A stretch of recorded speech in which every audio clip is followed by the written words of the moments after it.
How does the Karl-Anthony Towns trade affect what the Mavericks are going to be doing this upcoming year? How does it change what the West looks like? As we saw the bombshell news that was dropped on Friday night. By the way, I was in there minding my own business, just scrolling, X, Twitter, whatever the hell we call it. I was at a wedding. You were at a wedding? Yeah. And the Karl-Anthony Towns news just dropped like a bomb. He's headed to the New York Knicks in exchange for Julius Randle and Donte DiVincenzo. We don't get the Villanova Knicks this year. We were robbed. We were robbed of the opportunity to see what a college team would look like in the NBA. Donte DiVincenzo headed to the Minnesota Timberwolves. But obviously, it's going to shake up the Western Conference as we know it. With Karl-Anthony Towns, after spending 10 years in Minnesota having their best year last year, arguably the best defense in the league. Of course, losing to your Dallas Mavericks in the Western Conference Finals. But, Bobby, this is now Anthony Edwards' team for good. If it wasn't before, it's very clear now with Karl-Anthony Towns out of town, if you will, that it is now Anthony Edwards' team going forward here. Yeah, I mean, it was a big trade, and I have some thoughts about the way the NBA works these days that we'll get to in a second. But I do want to talk about how this trade will affect the Mavs. Yeah, basketball court first, and then big picture. Yeah, so the Mavs and the Wolves met in the Western Conference Finals last year, and Towns really, really struggled. Now, he had one very good game in that series, and that was the game the Wolves won, but he struggled. However, where he was super effective in that series was backing down P.J. Washington in the post and taking Mavs bigs off the bounce. Okay, so those two things. He couldn't really get it going from outside. His floor game was like okay, but he was really good in the post. And Julius Randle, for all of his injuries, and sometimes he struggles to shoot from the perimeter as well, he's always been a very good mid-post and even sometimes low block player. And so even though I think Towns is a better player than Randle, that strength will only be magnified if the Mavs and Wolves do meet again in the playoffs. I'm not too bullish on Randle's fit with Ant, but I do think Randle is a better passer than Towns. You look back last year, Towns and Gobert were the number one alley-oop duo in the NBA, which is kind of weird to think about, but it's true. And Randle's a better passer. Randle fits really well with Nas the way that Towns did. Randle fits decently well with Gobert in that respect too, but I think the real dangerous aspect of this trade from the Mavs' perspective is the Wolves getting DiVincenzo. You look around their roster last year, Conley was limited in that series with injury. There was really nobody on the team that I feared shooting the ball outside of Naz Reid. Nickeil Alexander-Walker struggled. McDaniels was struggling. Even Ant struggled a little bit. Conley was hit or miss before he left with injury, and they had no backup guards off the bench. Now you got DiVincenzo, feisty point of attack defender, but more importantly, a dead-eye three-point shooter. I think, made the third most threes in the NBA last year behind only Luka and Steph. That's correct. That dude can fill it up and light it up. So they got a lot more offense, and they got a lot deeper by drafting Dillingham too. So the Wolves did get quite a bit deeper in the backcourt, and that I think could make a difference in this series. I think the Wolves are worse.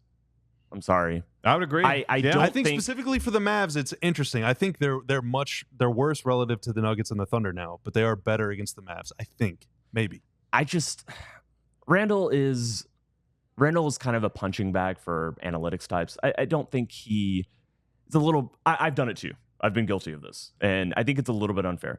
The passing strength is something that's really underrated. That is something. Being a good passer makes up for the fact. It can make up for some spacing issues. And Ant struggled so much with passing in that series against the Mavs. Yes. So much with playmaking. If he becomes a better playmaker, that changes the trajectory a little bit for the Timberwolves. Randle has averaged 5 assists over the past 4 seasons. I knew he was a good passer, but like looking that up, that just shocked me. He is out here playing point forward in a lot of different ways. I don't love the way I think he diminishes Edwards, and I think that's. Maybe Edwards, because that's the thing. Like, just because one player, just because Randle is a good passer does not mean he makes Edwards a better passer. I think the downgrade of spacing is going to be worse for Edwards than the upgrade of, Randle and what he can do with passing, what he can do as you can't go Randle 5 out though. Like, so you can go Randle at the 5 with like Conley, DiVincenzo, Ant, and McDaniels, or like something to where you are manufacturing. What, are you trying to turn space. Minnesota into the French national team? Oh. If that's the case, then we're good over here with Dallas for sure. I think they're slightly worse. I think the big question for them, I think it's very clear they traded for Randle to see if they can trade him again. I don't think that Minnesota sees him as a long-term fit on this team. Julius Randle makes $29 million next season. He makes $31 million with a player option in the 25-26 season. It's going to get a lot harder. It is getting harder to trade big contracts. And doesn't he have like a 15% like trade kicker or something like that as well? I'm not on Spot Rack. Okay, probably should look that up. Someone can look that up. If I remember looking the other night, I think he has a 15% trade kicker as well. It's going to get harder. This is a big reason why the Karl-Anthony Towns deal happened now, not next summer. This is why the NBA. This is how the NBA is shifting. This is how it's moving. Because of the second apron, because of all the consequences that come with it, it's going to be so much harder to move these big money deals. And so I do kind of wonder, it's the same thing. Like Brandon Ingram, everybody thought he was going to be moved. He couldn't get moved. Jeremy Grant has recommitted to Portland at various times, but do you think Portland hasn't tried to trade him? They've tried to trade him. He's been involved in a lot of trade rumors over the last couple of years, for sure. Yeah. Randle has been struck with a kind of, he's seen as a floor raiser and a ceiling limiter. And when you make that level of money, it's hard to deal a player like that. I think he's going to be a little bit better. I think he's a better player than sometimes he gets knocked for, like I said. But we're talking about a guy that was made 2 All-NBA teams in his career. But he's a second team and a third team All-NBA. He was like, before they got Jalen, he was the king of New York. He was. Yeah, he was that exactly. guy. And some of it is just like, he can look really rough to watch sometimes. When he's off, it looks bad. And that, like, we all have subliminal biases where if we see somebody just like put his head down and go to the rim and bowl someone over and commit a charge, kind of like Karl-Anthony Towns used to do, like, it just looks bad. And nobody likes watching that. He's a better player. He's going to, Minnesota's still around the same tier, but I think they're a little bit worse. And I'm not sure it's going to be as easy to trade Randle as perhaps people are saying, as perhaps the intention is. I just think it's a tragedy, man. I think it's a tragedy. I feel bad for Wolves fans. This is a financial trade. That's what this was. They're coming off their best season in franchise history. Yeah. Like, they made it to the Western Conference Finals. This has been a cursed franchise. They never, ever go to the playoffs, ever. Kat said it himself. He was like, damn, we've been losing for 10 years. How much more losing I got to do before I win? Gotta keep losing. And, yes, I remember that. He's your number 1 pick. KG is the only guy ahead of him on like basically any of these lists. He's already the franchise leader in 3-pointers made, I think. Like, he's a Wolves legend, and he's like he's the hope, and he's entering his prime, or maybe the tail end of his prime, whatever. He's like 28 years old. You have Ant. You're so excited for the future of this thing, and then boom, because your owner and your possible new owner like battling it out in court over who has the right to own this team and collect all the TV money.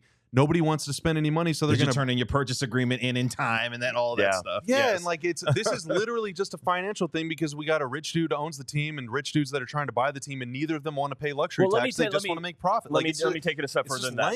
It's not just financial. This is what Adam Silver wants. Yes. This is what the NBA said they want from the NBA. I want to make that very clear.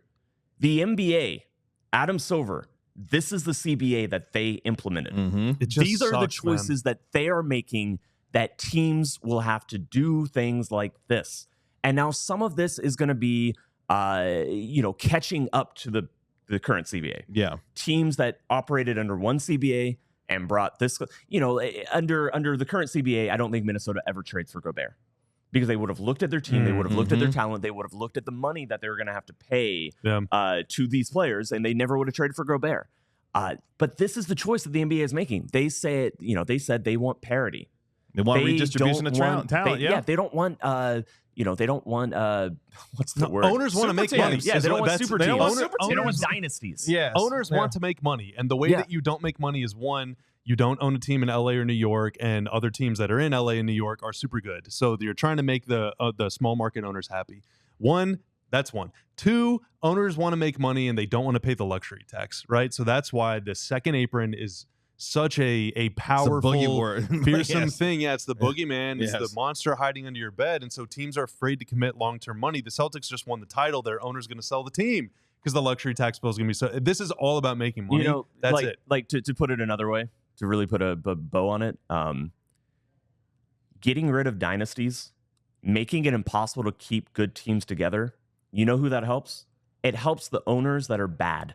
Yes. The owners that don't Makes their jobs spend, that easier. don't do a good job putting together a front office, because when there's more parity, it's easier for a poorly run team to just have a good season. To fail upward. To fail upwards. You just get lucky. A guy sprains an ankle and now you win. And all of a sudden you're making a little bit of money because you're in the playoffs. And let's not pretend like there's not a history of rule changes in sports to help owners, like the Stepien rule, which exists. You can't trade consecutive because future of firsts Dallas. because of the Mavs. The Mavs ripped Yes. off the Cavs so badly in the 80s that the NBA was like, we can't let this You can't happen. keep doing this. It was like a 7 lot of straight- rules in pro sports. Yeah. 7 first rounders.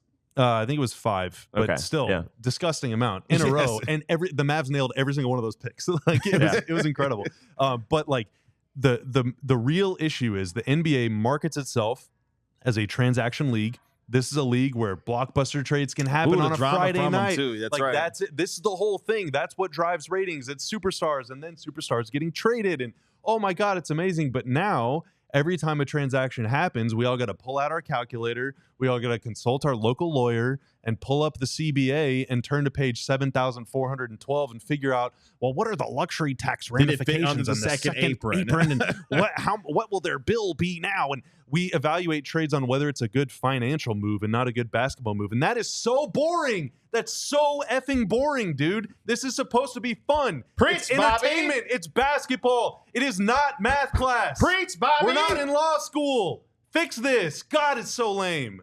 It's silly. Why I don't understand the motivation for There's your clip for today, Tanner. for the NBA to look at the NFL and say, let's be a little bit more like that. The NFL salary cap is so complicated. Yeah. Yes. Yes, it's exactly that. It's impossible to follow any of that crap, but yeah, there's a lot of parity, but that's because there's 53 players on a team. You can't, the NBA will never replicate I'm the gonna let Bobby cook NFL. for the rest of It the has show. to choose its own lane because the NBA does not, you don't, our carnate desire for violence is not satiated by the NBA. Woo! But we're getting real deep today here on DLLS. it's also Mavs. got 82 human games. condition. It's got 82 games. Cannibalism, violence. Like the salary real, caps. the real way to make the NBA Bobby better, going ballistic. reduce the number of games, please. But that will mean less money. It's all about money, dude. It's a business. Expand for expansion teams. Drop it to 72. Yeah. Now we just Same number of we just tickets. You just saved saved the world. NBA. Yeah. But like, And it should be lower than 72, but- is just it's a shame. I apologize to Wolves fans. It sucks. Hey, maybe the Wolves will be good. Maybe they turn around and trade Randle for something else. But like, it is literally a catastrophe for the league whenever a small market team that has its best season in franchise history immediately feels compelled to trade one of their most storied players ever just to save a few bucks. And you know what's hilarious? That is the downside of greed. That is the downside of CBA. That is the downfall of fandom. Like, this sucks. I hate talking about players as assets. I hate talking about salary tax. I don't care about any of it. Change the freaking rules and make it fun again. And nominally, this was put in place so that the Warriors and the Clippers, these are the two teams that were really pushing. Yeah. Because Joe way Lacob, over. yeah, he loves Like, to pay these some were the luxury two teams. tax. Yes. Yeah. So nominally, that's the reason. Yes. And those are two big market teams, but it was a small market team that traded their, one of their best players, their second best player, third best, whatever. Yeah. They traded one of their players to New York. Yeah. To the To Knicks. the big team. So The big team. They did it. even nominally, what you're trying to do is like, well, You're the helping big, market team out. Yeah, those owners can just they can keep spending and spending and spending and spending, and but like we got to curb that. It didn't work. Yeah, you know who also is So- not hurting? The Celtics. But you know who is hurting? The Wolves and the Nuggets. So good job. Good job, NBA. We did it. We fixed it. We saved the world. Every billionaire is going to turn a profit this year, and all the small market teams suck. It's Wouldn't the you 70s think- all Bobby's not over done again. cooking. Oh, Cook, it's just the Bobby. 70s all over again. That's great. Yeah. I just get the sense that you're not thinking about the shareholders. Dude, yeah. Yeah. I just can't do it. If you're a Wolves fan and you're watching this, Somebody I'm give sorry. Bobby a towel. Give K-Cat Bobby a towel. out there, Give- wherever give you him are, some I'm water. sorry. Give him some water. We all silly like the mayor.